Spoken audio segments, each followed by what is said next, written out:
Hello, everyone, and today we have with us Fiona Kane Feeney, who is a mindfulness coach. And Fiona has a wealth of ideas to help you get yourself in the right frame of mind to get the absolute best out of your study sessions. Hi, Fiona. Thanks for joining us today. Hello, Elaine. Thank you for having me. It's a pleasure to be on board with you. Brilliant. Yes. So with our students who'll be watching today, at this time, it's really stressful for them. We are a couple of weeks away from the exams. Do you have any pointers or advice in terms of mindfulness that will help them get the best out of their study sessions? Indeed, I have, Elaine. And the most thing is we have everything to keep ourselves at calm during this period and to keep everything simple as much as possible. And the first one I will go with is just concentrating on your breath. If you feel panicky at any stage, a nice awareness exercise to do is to take a deep breath in and do it for a count of 4 seconds. Then hold your breath for 4 seconds and breathe out for 4 seconds. So if you do that 3 times while you close your eyes, that will kind of just bring everything back to where you are in the now. That's so true, isn't it? Because when you are really anxious or uptight or something like that, those sorts of feelings, occasionally just grounding yourself makes such a difference, doesn't it? It really, really does. I have to do it myself. In particular, today I had to ground myself an awful lot, and it does work. It really does. It does. I agree. It really does. Well, that's fabulous. Now, what else do you think students can do to help themselves? The other thing actually was another mindfulness coach taught me to do if you're going to start lessons or studying in the evening is to actually wash your hands underneath cold water. So you're getting rid of any negative energy that you may be holding on to throughout the day. So your hands are fresh, going in to turning pages or whatever, touching the face. It's totally fresh, removed of negativity. That's such a good point. And you do feel awake and alive when you've got clean hands, don't you? So yeah, absolutely. Yeah, you just feel a lot more fresher. Excellent. That's a point I wouldn't have thought of. Oh. Yeah, there you go. So the next point, it has actually brought me back to when I was doing exams, was staying away from negativity. Stop taking on anybody else's negative concerns. Like at the end of the day, it's all about you and what you want to get out of your exam results. So just concentrate on you. Yeah, absolutely. Now, it is a time where you have to be quite selfish, isn't it? And just put yourself first and foremost, isn't it? Exactly, Elaine. Don't feel guilty about being selfless. Like at the end of the day, it's your life, the rest of your life. So. Very true, very true. Those are great points. What else do you think we can offer in terms of advice to our students? Take plenty of breaks. Go out in nature if you can, listen to the sounds of nature.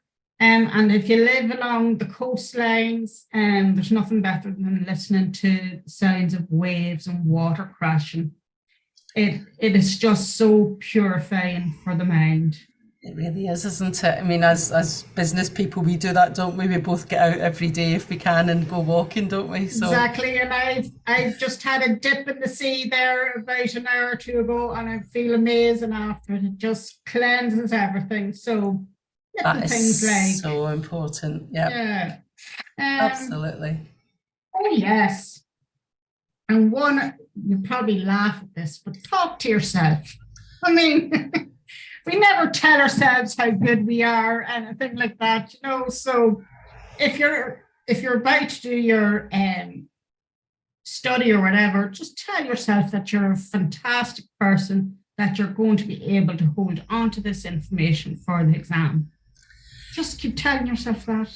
Do you know, that is so true? I mean, I have got a qualification in performance coaching, and that is one of the points that I use regularly with people. You know, if you tell yourself you believe in yourself, you're going to do a lot better, because if you feed off negative thoughts, that's where your results are going, isn't it? Yeah. Be positive and your results will be better. Absolutely. So then it's coming back to you again, just focus on you, tell yourself how good you are, you're retaining the information for the exams, and you will get the results. That's brilliant. Yeah. The other things are probably would be getting enough sleep, drinking plenty of water, watching what you eat, especially as well. Yeah, it's so tempting just to go and grab a bag of crisps and a bar of chocolate when you're studying, but they're not the best, are they? No, they don't have the brain cells at all, or ingestion. So, I mean, you want to help your digestive system, which helps your brain cells. So be mindful of what you're eating and drinking during this time. Yeah, so that sugar rush is great, but it's not going to make you feel good. It makes you feel sluggish afterwards, doesn't it? Yeah, it does. Yeah, very true, Elaine. Absolutely. Now, I know we were chatting previously about aromatherapy. Can you tell us a little bit about how using scents can help to help us in our study, and how can that work for us? Well, I suppose if I apply it, say, to music, like as a child, you would have listened to a song, and then in years to come, you hear that song again. So it's bringing you back to time where you were. So the same thing would go for like the essential oils. If you concentrate on something that's more uplifting, like orange or something like that, and put it on the tissue, as you said, Elaine, and that smell, bring it into the exam. So it's bringing you back to a point where you were learning what you wanted to learn for the exam. So it's associating. Yeah. That's what it is. It's associating. That's so true. Because if you think about it, if you're trying to picture, you know, a famous person who was in a film, you go through the film, you think of the actors and so on, and then the name comes to you because you're doing it by association. It's exactly right. That's such a good point, isn't it? Association, yeah. Fantastic. Right, is there maybe another final point that we can offer our students that might be? Yeah, I have two more, and the last is, the second last one is keep the room well ventilated. Yes. If you can keep the room well ventilated, even when you leave the room for a short while, just open the window so it lets air circulate the room, so you come back into a fresh environment. That is so true. That is so true.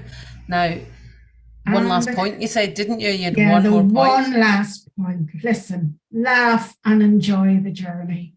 If you're feeling a little bit overwhelmed about it, get out a good comedy and just laugh. It's so important to take that time off as well, isn't it? It is, yeah. You need to recharge. Well, Fiona, thank you so much for all those helpful tips and tricks. I'm sure they're going to be so useful for loads of our students listening. So thank you so much. It's been a pleasure. Thank you, Elaine. Thanks, Fiona.